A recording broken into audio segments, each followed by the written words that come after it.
My name is Mike Barrett. I'm a healthcare IT consultant. I'm privileged to be in the company of four terrific panelists. Their bios are in the program, so I know you don't need me to repeat those, but suffice it to say that we've got hands-on practitioners who every day try to figure out what behavior change progress can be made, but we've also got people who have taken a step back and attempted the long view and the holistic view of behavior change. We've got, we hope, the right combination of perspectives for you.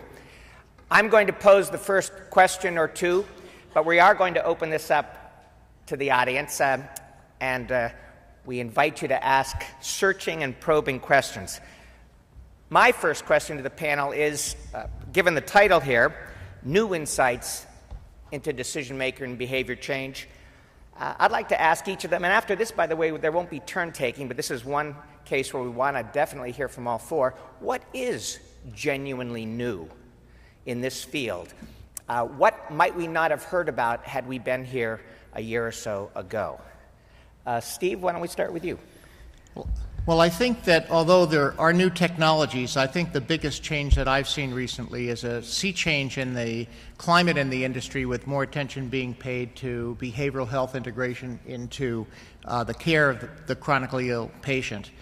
And I think that that's tied to the fact that there are large incremental costs of comorbid depression when it occurs with people with chronic illness, ranging from anywhere from 30 to 170%. And these are actuarial data from claims that indicate that if you don't identify and manage the patients with depression in disease management models in population health, you're going to lose a lot of money that could be captured if you identify those people and treat them. Thank you, Steve. Liddy. I think what we're seeing that's new is precisely what this title says, the insights. We're seeing that human nature really hasn't changed much for about 1,000 years.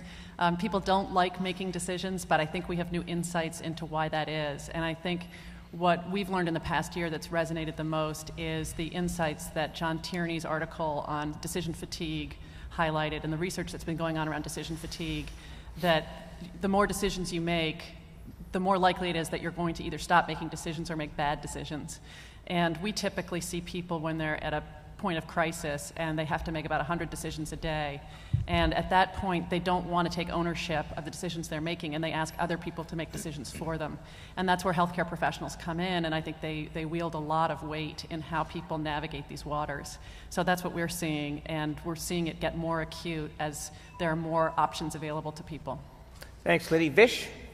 Well, it's both bad news and good news. The bad news is that we are rediscovering a 200-year-old idea. Why don't you speak into the mic, by the way? In general, it's good to have the mic close to your... Sure. So the bad news is we are rediscovering a 200-year-old idea by George Simmel on social connections and web of social influences. So it goes back to what Liddy was saying, that human engagement and connections, the hunger for connections, has been studied for 200 years. So it's nothing new. But what is new is, I think, technology is enabling it and magnifying the impact of those connections. And what you have seen in the last year or so is really an engagement of and an integration of behavioral sciences with this so-called social media, and how these connections can actually bring about profound social changes, I think. Thank you, Vish. Joe. At the Center for Connected Health, we have a number of programs that use sensor technology to upload bits about your health or your illness, and then ways that we share that with you as a patient, and ways we involve providers in helping you change your behavior. And so we just continue to get new insights around that. The most recent one that fascinated me was that those sensor data we can use to measure how engaged you are with your health, so that, for instance, if you're a diabetic, the number of times you upload your glucose readings is directly correlated with your health outcome. We learned that recently, independent of your doctor, independent of any other variables, but the number of times that you actually track your glucose and upload it is correlated with lower hemoglobin A1C, which is really pretty interesting when you think about it. So this engagement phenomenon is not news, but the fact that we can track it so closely and feed it back to you is pretty exciting. You know, thinking, Joe, of your answer just then and Liddy's point about decision-making fatigue and the science that's emerging around that, there seems to be a potential tension there. You need people more engaged and offering up more data because it's going to lead to their being engaged further on. And what the science seems to suggest, and it's a new set of research in many respects, is that people just reach a limit after which their decision-making capability erodes and deteriorates.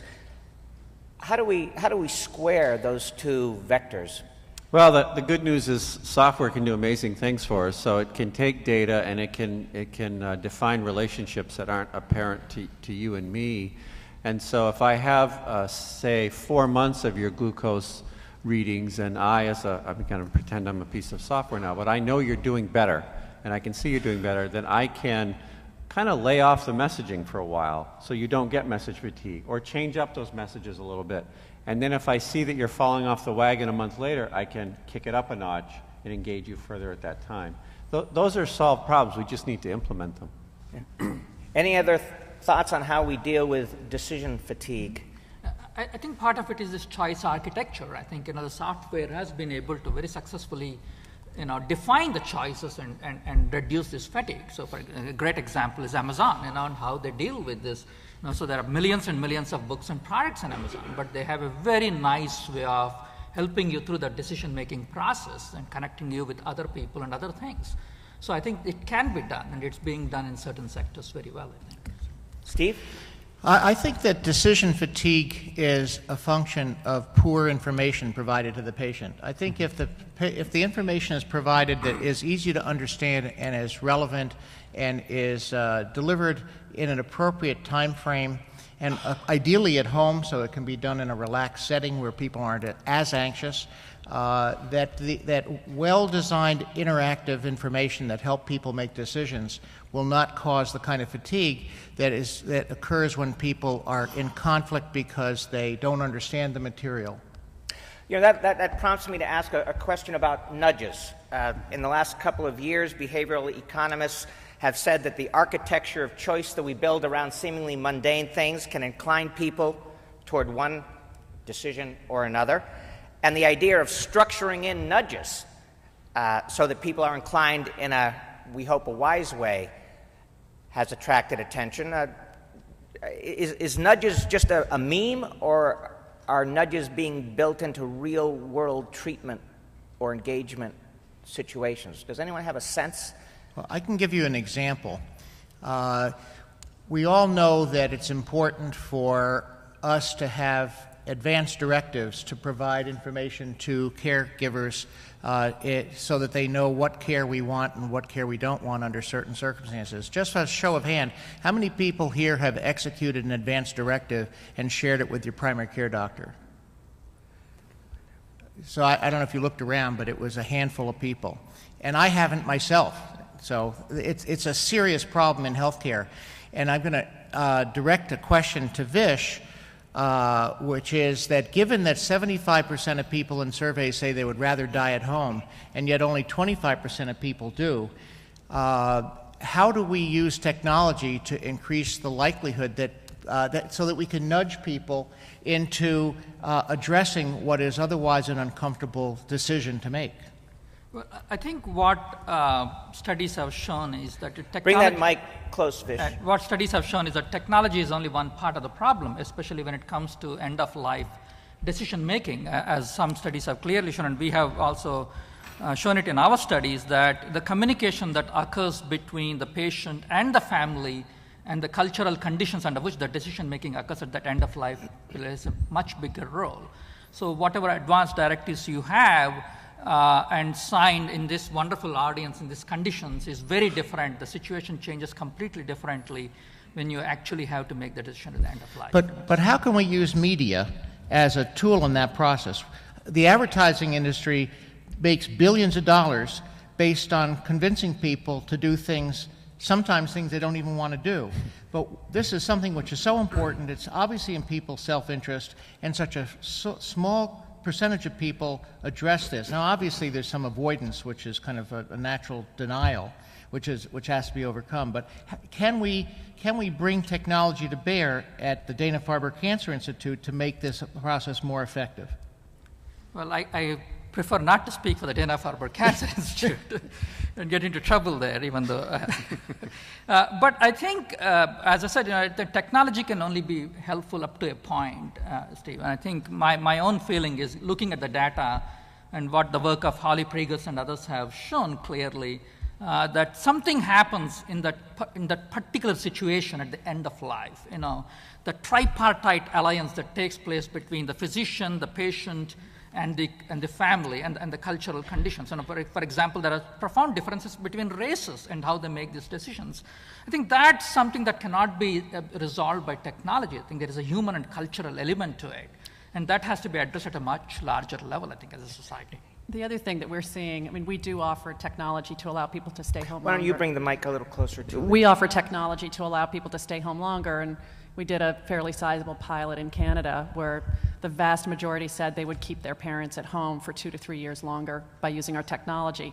That doesn't erase the emotional process that you go through in saying goodbye to a family member. And what we're seeing is that there are vast differences along socioeconomic levels, that rich people, by and large, can find somebody that they can pay to make a good decision for them. Poor people don't have that kind of resource, and they're bombarded with lots of different pieces of information and fewer of the skills and the resources to synthesize that information and make good decisions. So I think a lot of where we can focus technology going forward is making decision-making easier and less laborious for people that don't have the resources to hire somebody else to make the decisions for them. I have a thought question, and maybe Joe would, and others of you would like to weigh in. And this is a point of genuine curiosity on my part. I'm very interested in behavioral economics as a set of abstract ideas. I think what they say about human behavior, I see it borne out in my own human behavior.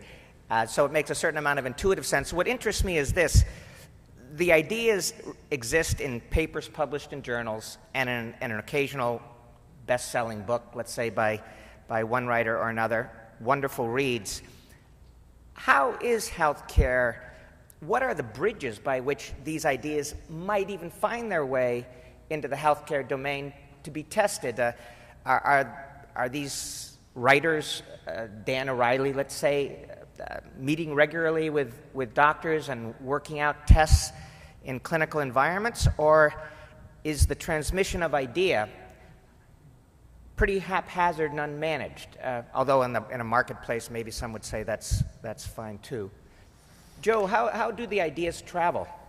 Well, I'm not sure. They probably are parallel paths, but I'm happy to say that choice architecture types of tools make it into the work that we do. One of my favorite examples is a decade-long process we've watched as we've watched the adoption in our own system of heart failure telemonitoring from an application that started largely driven by our home care group in year 2000 because their reimbursement was changing, through their adoption, and then as our system became more interested in taking care of heart failure as a system, our system adoption. And there was a pivot point 3 or 4 years ago when our CEO decided with his cover that we should make the enrollment in the program an opt-out.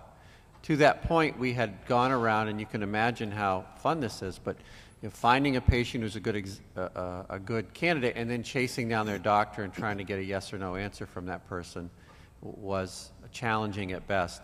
And we changed that process to send that individual an email and say, if we don't hear from you in 3 days, your patient's going to be enrolled. And that really, really made a big difference. And now, of course, 3 or 4 years later, it's welcome, but the physicians think that's the right way to do it. But at the time, it was a bit revolutionary. So things like that do occur. Actually, I find that fascinating. Let me just ask one follow-up question. Was you're changing the default that the ultimate customer, the patient, is presented with? Did it meet at all with any explicit hand-wringing or pushback on the part of providers, or was it a pretty smooth, unremarked upon change? Oh, I don't think anything we do is smooth and unremarked upon. I mean, that's part of being a leading edge organization. No, we had some pushback, but again, we had executive cover, and it was well known throughout Partners Healthcare at that time that Dr. Mongan, who was our CEO, was passionate about coordinated heart failure care, and so people kind of originally begrudgingly went along. The fun part of the physician adoption story is that once the person in your practice that works with you had a patient in the program, it wasn't very hard for them to advocate for the program because it's good care and it makes sense and it keeps people healthy in their home, and that's a good thing. So that part wasn't hard once we got across that initial, but there was a little bit of grumbling, of course. Steve? Well, I know you're very fond of nudge, what I want to do is to suggest a nudge in exactly this area, which is all you have to do to get people to value an opt-in model for the management of chronic illnesses is to make it something which is desirable. And so when I was at Harvard Vanguard, they didn't pursue this, but I thought what we should have is we should have Harvard Vanguard Gold. And you could sign up for Harvard Vanguard Gold, and it wouldn't cost anything. But when you signed up for Harvard Vanguard Gold, that meant across the board that you would that information about your conditions based on your record would be pushed to you. So if there was a new program for one of the conditions that you had, you would get either by secure email or by a letter, you would get information about that program. And the process of engaging in these things would be made easier. Vish? I think what pieces like nudge and most of the stuff in behavioral economics and other areas has done is to really get us out of the dogmatism of either or and or the so-called libertarian or very restricted approaches.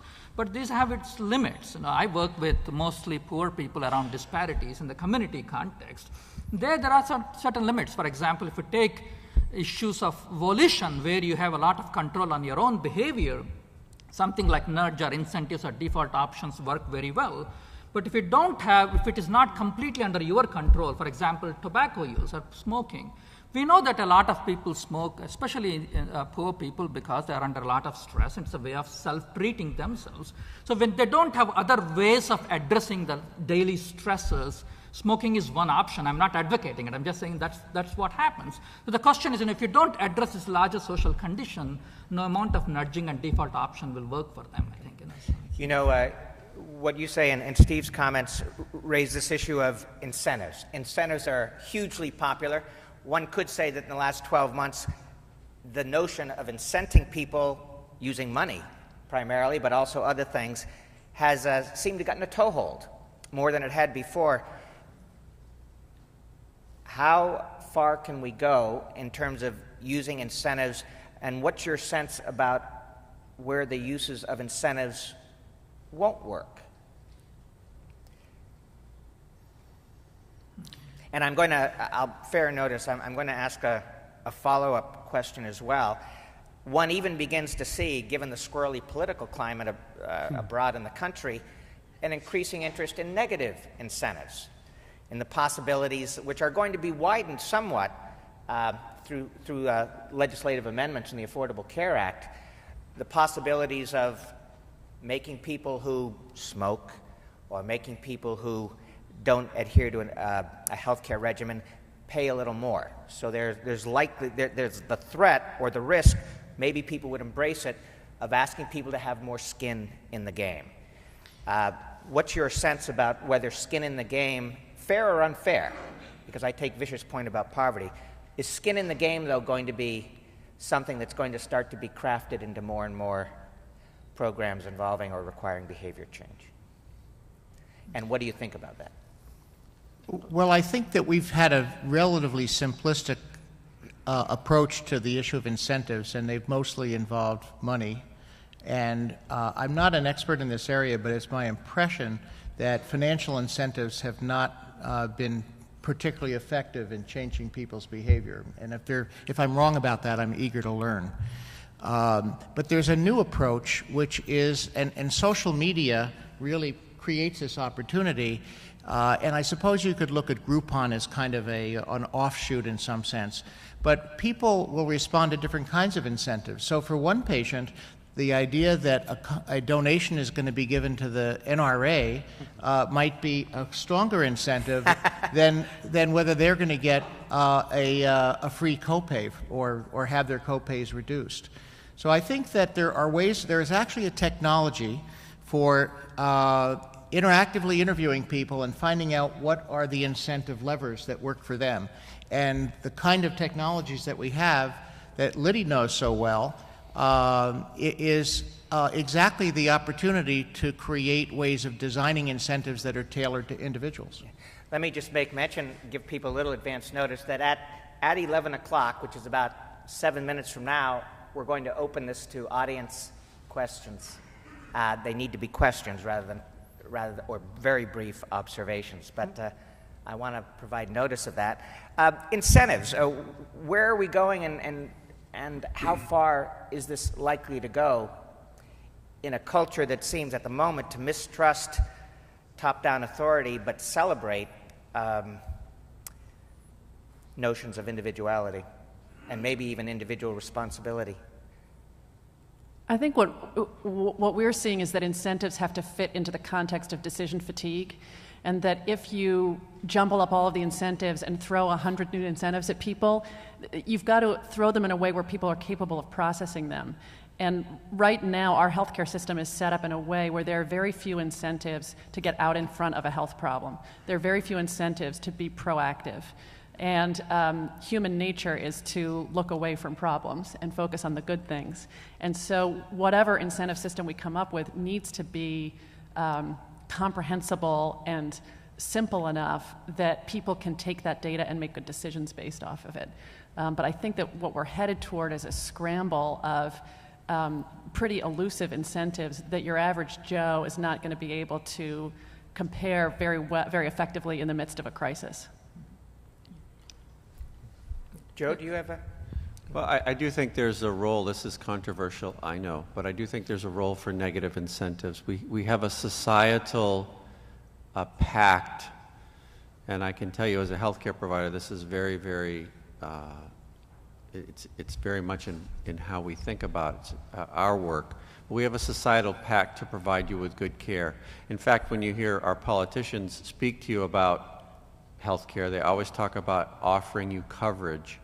And the context is, God forbid you get sick, you poor thing, we're going to take care of you. And of course, we want to. We all have accidents. Some of us have bad genes and things happen, and we want people to be cared for. But of course, the elephant in the room is that so much of healthcare costs and so much of chronic illness is born out of poor lifestyle choices and bad behaviors, and we don't hear any conversation around that. But we still have the societal pact to take care of you. So if you come to the emergency room clutching your chest, no one will say, gosh, you smoked for 20 years and you ate an extra plate of pasta every day and we're just not going to do anything for you. That doesn't happen. Right? Well, and I know, but it's not funny because so I think the idea that employers and other people can say, you know, if you don't participate in some of these programs, we will up your premium. I think that's fair because I don't see any way around it. I think the scientific language to use here is both carrot and sticks. You know, so I think Joe is right. I think just providing the incentives by themselves is insufficient, and we know that from literature very well now. Also, there's just one point. I think it depends on how you define skin in the game. I think the definition of skin in the game or people's skin in the game varies depending upon where you stand in the social order and the resources you have, as Liddy was saying. So I think the incentives have to be structured appropriately. It's not this one size fits all. Let's talk briefly before we do open it up to audience questions about social networks. A popular theme over these 2 days. I was impressed by Dr. Schrenk's cautious optimism this morning with respect to the use of social networks of various kinds, Facebook included, and medication adherence. On the other hand, we've had a critique, we've had other people point out that there are two kinds of social networks: the people who you really are close to, whom you know face to face, and who do, it seems, have an appreciable influence on your behavior, versus those folks on Facebook, many of whom you might not see regularly, some of whom you may never have met. what's the place for that latter social network? Where does the Facebook effect work regardless of the lack of intimacy to the social network bond or core? Because it does seem to work at times. Well, I'll take a quick shot. Let's remember that health, we're talking about health here, and health is highly susceptible to the social desirability bias effect. That is to say, we want to, we would all sort of like to believe we're healthy, and we'd like to promote to our social network that we're healthy. So I think as we start using social networks as tools as externalizers to help us achieve better health, it probably matters less whether it's maybe it matters if it's your mom versus someone you never met before, but you're going to be embarrassed if you miss your targets for anyone, I think, in health. And you had a quantified self interview this morning that suggested as much. Yes, yeah. Well, we had a wonderful conversation with Gary Wolf, and again, it's people really very much are wanting to be healthy these days. Nobody really wants to be a closet couch potato. They are, but if you out them on a social network, they generally respond. That's my sense. We focus more on caregiving because we're marketing more to caregivers, and what we've found with social networks is that it's a place where people tend to unload, but not a place where they actually make decisions. So there's a cathartic experience that needs to take place, and there's bonding around that catharsis, but it hasn't driven people by and large to make different decisions yet. I believe it will over time. I want to say one other thing about social networks, which I think is important, more in the world of sort of cancer and chronic illness rather than in our world, which is aging. The social networks are a very, very effective Rolodex, and so what I'm seeing is people who are diagnosed with a critical illness or have a family member who's diagnosed with a critical illness go out to their Facebook or LinkedIn community to ask for access to the best doctors. And so what I'm seeing is that people are using it as a tool to leverage friendships that may be 20 or 30 years old that really wouldn't have been possible to use before a Facebook or a LinkedIn existed. And so I think that you're going to see a lot of cross-pollination of ideas and experiences just by virtue of having this useful Rolodex. Yeah, I think we just published a paper, and the good news on social networks and social media What was the paper on, Vish? This was on how different groups from different social classes use social media. And as you know, I think about 60 to 65 or 70% of the people have access to the internet, and about 30% don't. And even that 30% is an underestimate when you actually probe in depth on what we mean by access to internet. But once you address the issue of access, once you resolve the issue of access, people use social media irrespective of your social class background. So that's the great news, I think, But what is not, if I'm allowed to go academic for a second, but what is not clear, and it's an empirical question, is the use of social media will influence health in any meaningful way or not. That is still subject to some more work. I think the evidence is yet to be compiled on that. I want to model with you all an example of a way of using incentives and social networking to influence behavior change by way of a personal story. So I'm going to invite you all into my social network and to help incentivize me to reach my health goals. So I developed type 2 diabetes after quite a few years of having metabolic syndrome in the last year. And I have been using the quantified self approach along with a health coach in the practice at Mass General where I get my care. And my goal is to get down to 185 pounds, which is what I weighed in medical school, by next year. So next year, if I happen to be here at this meeting and you see me and I look like I have lost a lot of weight, I would ask you to congratulate me. And if I haven't, if you would ask me what kind of barriers did I run into and what made it difficult, that incentivizes me to try even harder to reach this goal.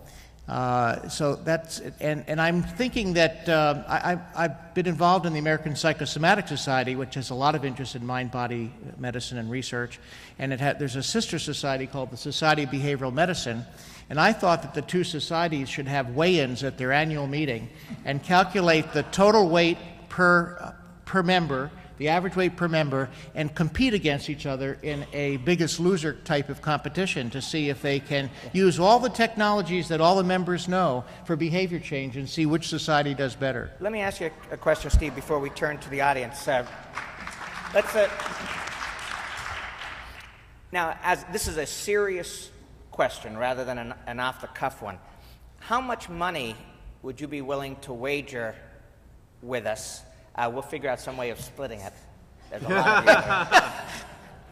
How much money truly would you be willing to wager that 1 year from now you're down to 185 pounds? We'll take the position that you're not going to make it.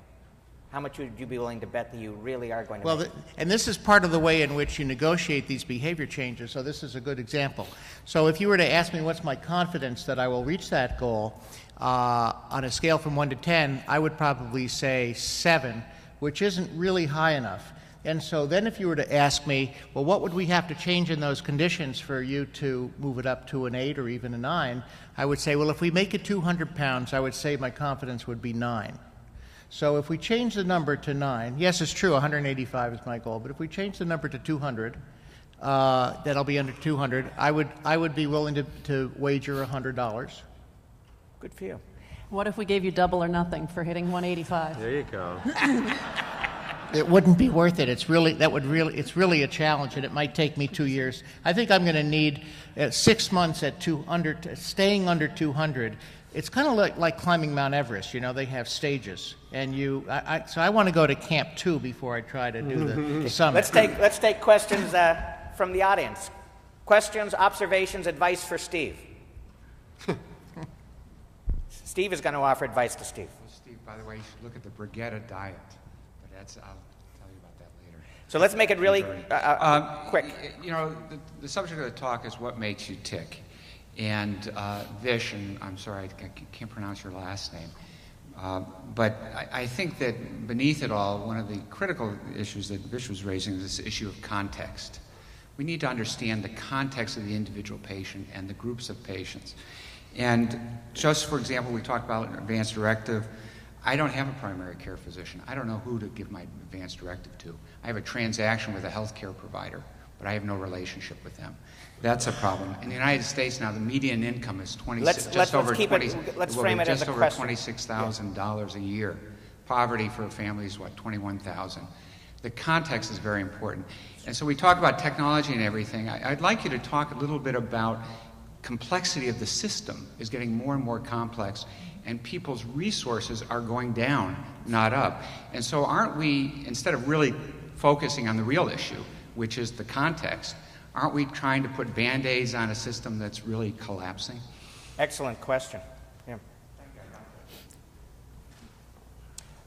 Are we going to be overwhelmed by larger forces?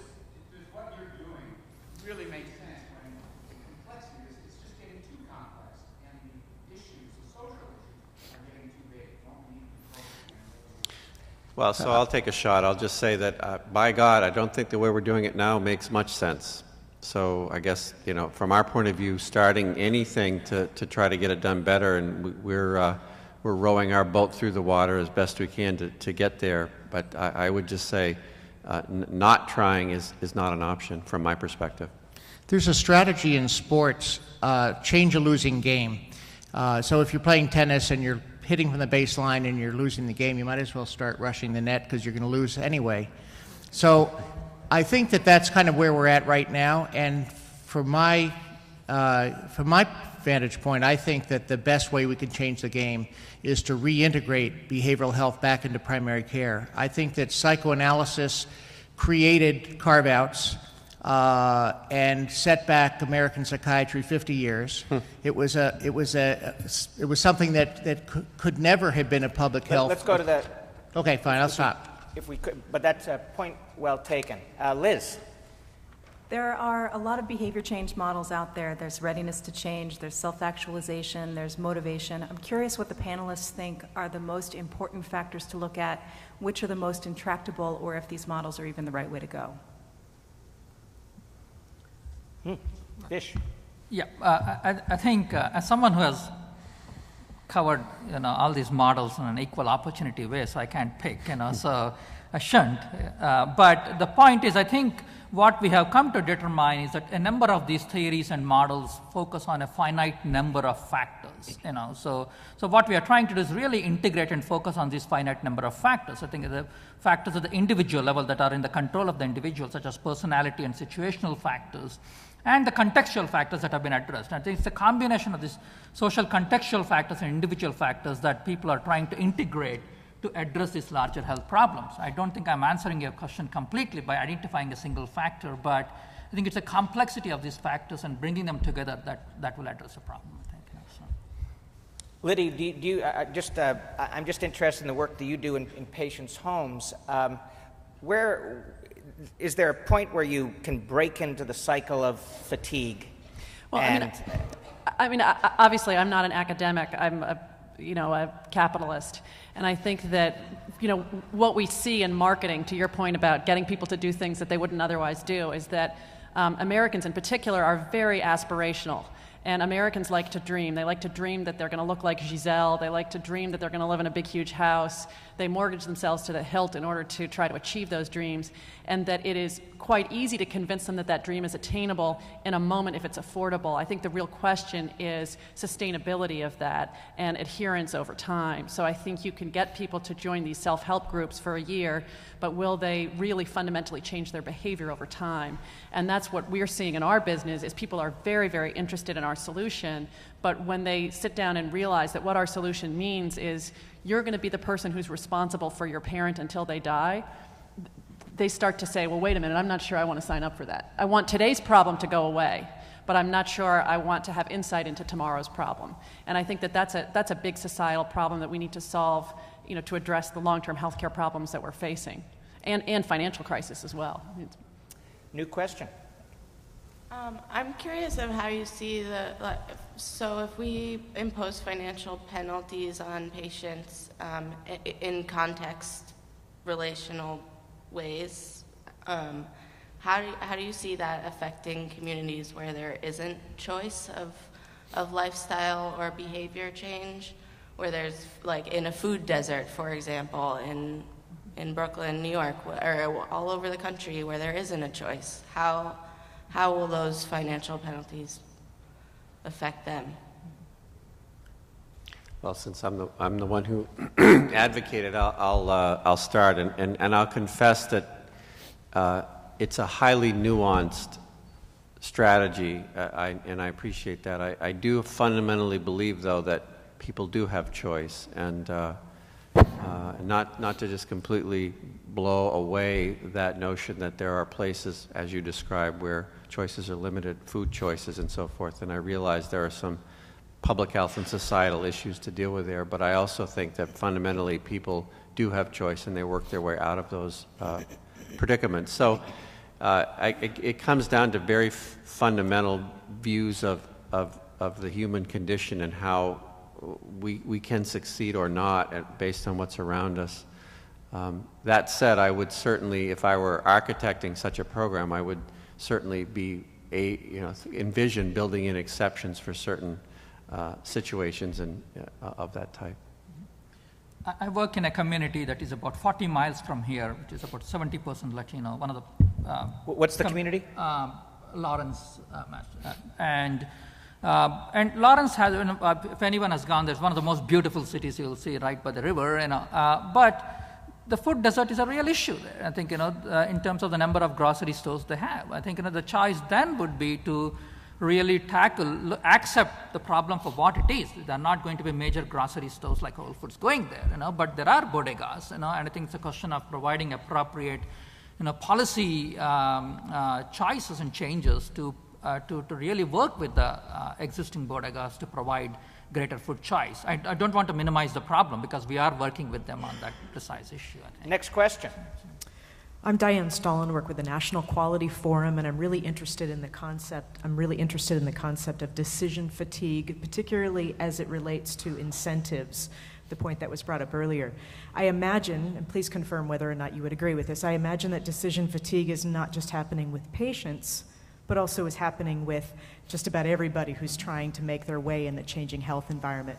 So my question for you is advice on the best way to choose how to select where the incentives go, the priorities for those incentives, in order to work with decision fatigue that's likely happening at different levels, and whether those priorities will differ depending on whether you're talking about patients or providers, which sometimes the same incentive is used for both.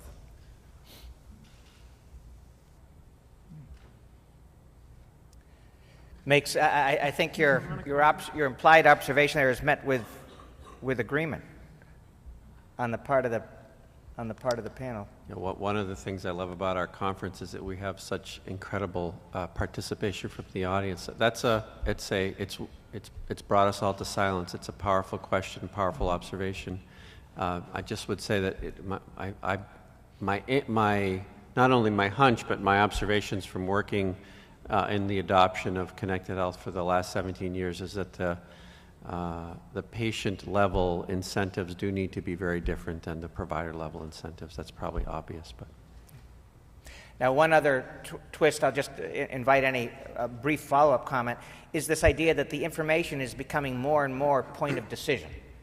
The data, the incentive to change, presumably changes and becomes more intense if a device presents a bit of information to you at the exact moment when you have to make a choice. And that probably changes the nature of the game in some way. But yes, hi. Actually, I'm going to follow up on that. From the decision fatigue to where you're going, we've talked about the accountable care, accountable patient. What about accountable information? And I mean this in terms of competing with media, big pharma, medical devices, evidence-based for medical decision-making, and as well as accountable regulations and policy.